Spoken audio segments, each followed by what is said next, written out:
আসসালামু আলাইকুম, স্বাগতম জানাচ্ছি বিবিসি নিউজ আন্তর্জাতিক সংবাদে। শুরুতেই সংবাদ শিরোনাম, এরপর বিস্তারিত। মার্কিন তৎপরতায় কড়া নজর ইরানের, যে কোনো পরিস্থিতির জন্য প্রস্তুত তেহরান। যুক্তরাষ্ট্রের সঙ্গে কোনো অন্তর্বর্তী চুক্তি নয় ইরান।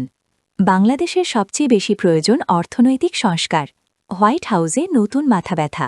দর্শক, এতক্ষণ শুনছিলেন সংবাদ শিরোনাম। এখন বিস্তারিত। আপনি যদি ইসরায়েলের ধ্বংস চান এবং মুসলিমদের পাশে থাকেন, তাহলে ভিডিওতে লাইক করে চ্যানেলটি অবশ্যই সাবস্ক্রাইব করে দিবেন এবং আপনার মূল্যবান মতামত অবশ্যই কমেন্টে লিখে জানিয়ে দিবেন। এখন বিস্তারিত। মার্কিন তৎপরতায় কড়া নজর ইরানের, যে কোনো পরিস্থিতির জন্য প্রস্তুত তেহরান। ইরানের প্রেসিডেন্ট মাসুদ পেজেশকিয়ান এক বিবৃতিতে জানিয়েছেন, তার দেশ যুক্তরাষ্ট্রের প্রতিটি পদক্ষেপ অত্যন্ত নিবিড়ভাবে পর্যবেক্ষণ করছে এবং যে কোনো পরিস্থিতির মোকাবিলায় তেহরান সম্পূর্ণ প্রস্তুত রয়েছে। সামাজিক যোগাযোগ মাধ্যম এক্সে দেওয়া এক পোস্টে তিনি উল্লেখ করেন, সম্প্রতি যুক্তরাষ্ট্রের সাথে আলোচনায় কিছু কার্যকর প্রস্তাব বিনিময় হয়েছে এবং ইতিবাচক সংকেতও পাওয়া গেছে। তবে তিনি স্পষ্ট করে দিয়েছেন যে এই কূটনৈতিক তৎপরতার পাশাপাশি ওয়াশিংটনের মাঠ পর্যায়ের কার্যক্রমের ওপর নজর রাখছে ইরান। প্রেসিডেন্ট পেজেশকিয়ান আঞ্চলিক শান্তি ও স্থিতিশীলতার প্রতি ইরানের অঙ্গীকার পুনর্ব্যক্ত করলেও যে কোনো অনাকাঙ্ক্ষিত পরিস্থিতি বা চ্যালেঞ্জের জন্য প্রয়োজনীয় সব প্রস্তুতি সম্পন্ন রাখার কথা জানিয়েছেন। তার এই মন্তব্য এমন এক সময়ে এলো যখন ওমানের পররাষ্ট্রমন্ত্রীর ঘোষণা অনুযায়ী আগামী বৃহস্পতিবার ২৬শে ফেব্রুয়ারি সুইজারল্যান্ডের জেনেভায় ইরান ও যুক্তরাষ্ট্রের মধ্যে তৃতীয় দফার পরোক্ষ পরমাণু আলোচনা শুরু হতে যাচ্ছে। যুক্তরাষ্ট্রের সঙ্গে কোনো অন্তর্বর্তী চুক্তি নয় ইরান। ইরানের পররাষ্ট্র মন্ত্রণালয়ের মুখপাত্র ইসমাইল বাঘাই ওয়াশিংটনের সঙ্গে কোনো ধরনের অন্তর্বর্তীকালীন চুক্তির সম্ভাবনা সরাসরি নাকচ করে দিয়েছেন।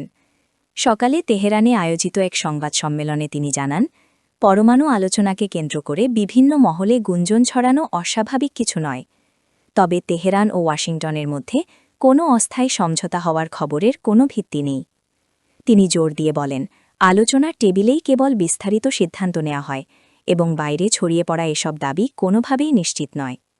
পরমাণু অস্ত্র তৈরির সক্ষমতা নিয়ে মার্কিন কর্মকর্তা স্টিভ উইটকফের মন্তব্য প্রত্যাখ্যান করে বাঘাই বলেন, যুক্তরাষ্ট্রের কর্মকর্তাদের পরস্পর বিরোধী বক্তব্য নতুন কিছু নয়। তিনি স্পষ্টভাবে জানিয়ে দেন যে ইরানের রাজনৈতিক অভিধানে নতি স্বীকার বা আত্মসমর্পণ বলে কোনো শব্দ নেই। গত ৪৭ বছর ধরে সার্বভৌমত্ব ও স্বাধীনতা রক্ষা করাই ইরানের প্রধান লক্ষ্য।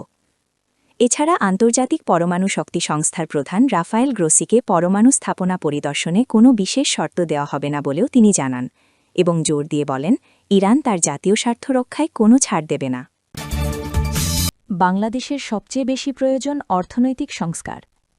ত্রয়োদশ জাতীয় সংসদ নির্বাচনে ২/৩ সংখ্যাগরিষ্ঠতা নিয়ে সরকার গঠন করেছে বিএনপি। দলটির চেয়ারম্যান তারেক রহমান ক্যারিয়ারে প্রথম প্রধানমন্ত্রীর চেয়ারে বসেছেন। তিনি এমন এক সময়ে দেশের দায়িত্ব নিয়েছেন যখন দেশ বিভিন্ন চ্যালেঞ্জের মুখে পড়েছে। ক্ষমতাচ্যুত প্রধানমন্ত্রী শেখ হাসিনার পতনের পর ১৮ মাসের বিশৃঙ্খলা, একটি কঠোর বিরোধী পক্ষ এবং ভারতের সঙ্গে সম্পর্কে টানাপোড়েন এসবই তার সামনে বড় বাধা। তবে তারেক রহমানের সবচেয়ে বড় চ্যালেঞ্জ হবে ঝিমিয়ে পড়া অর্থনীতিতে গতি ফেরানো। কয়েক বছর আগেও বাংলাদেশের ক্রমবর্ধমান জিডিপি, আকাশচুম্বী রপ্তানি, দারিদ্র্য বিমোচন এবং মাথাপিছু আয়ের উন্নতির কারণে দেশটিকে এশিয়ান টাইগারদের সঙ্গে তুলনা করা হতো। কিন্তু গত ২ বছরে বাংলাদেশের অর্থনীতি ধুঁকছে। মুদ্রাস্ফীতি চড়া, জিডিপি প্রবৃদ্ধির হার ৪% নেমে এসেছে এবং বৈদেশিক বিনিয়োগ কমেছে। সৌভাগ্যবশত তারেক রহমান সমস্যাটি অনুধাবন করতে পেরেছেন বলে মনে হচ্ছে। দেশের ভেতরে সামাজিক সম্প্রীতি নিশ্চিত করার পাশাপাশি অর্থনীতি মেরামতকেই তিনি তার প্রধান অগ্রাধিকার হিসেবে নির্ধারণ করেছেন।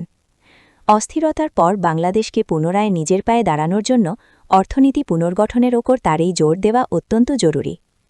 তার নির্বাচনী প্রচারে ২০৩৪ সালের মধ্যে দেশের জিডিপি দ্বিগুণ করা, লাখ লাখ নতুন কর্মসংস্থান তৈরি এবং সমাজের সবচেয়ে সুবিধাবঞ্চিত শ্রেণীর জন্য কল্যাণমূলক সুবিধা দেওয়ার প্রতিশ্রুতি দেওয়া হয়েছিল। তবে এই উচ্চাভিলাষী প্রতিশ্রুতিগুলো তিনি কিভাবে পূরণ করবেন সে সম্পর্কে এখন পর্যন্ত কোনো সুনির্দিষ্ট পরিকল্পনা প্রকাশ করেননি। উদাহরণস্বরূপ ২০৩৪ সালের মধ্যে অর্থনীতি দ্বিগুণ করতে হলে বার্ষিক ৯% হারে জিডিপি প্রবৃদ্ধি প্রয়োজন, যা দেশের বর্তমান প্রবৃদ্ধির হারের দ্বিগুণেরও বেশি। তবে তারেক রহমান যে বিষয়টি স্পষ্ট করেছেন তা হল বাংলাদেশের পররাষ্ট্রনীতি পরিচালিত হবে অর্থনৈতিক প্রয়োজনের ওপর ভিত্তি করে। ঢাকা এখন আসিয়ানের সদস্যপদ পেতে আগ্রহী। হোয়াইট হাউসের নতুন মাথাব্যথা। সম্প্রতি ট্রাম্পের বিশেষ দূত স্টিভ উইটকাফ একটি সাক্ষাৎকারে ফক্স নিউজে বলেছেন যে মার্কিন রাষ্ট্রপতি একটি ধরনের হতাশা এবং বিস্ময়ের মুখোমুখি। বিস্ময় কেন ইরান ব্যাপক চাপ, পুনরাবৃত্ত হুমকি এবং সামরিক ক্ষমতার প্রদর্শনের পরেও পিছিয়ে যাচ্ছে না। এই বিস্ময় নিজের মধ্যে একটি স্পষ্ট বার্তা বহন করে।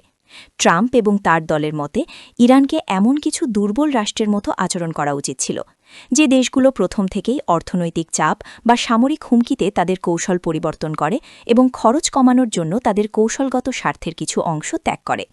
কিন্তু এই ধারণা শুরু থেকেই একটি ভুল অনুমানের ওপর তৈরি ছিল। ওয়াশিংটনের মূল সমস্যা কেবল শক্তি প্রয়োগের অভাব নয়, বরং বিপরীত পক্ষের প্রকৃতি ভুলভাবে বোঝার।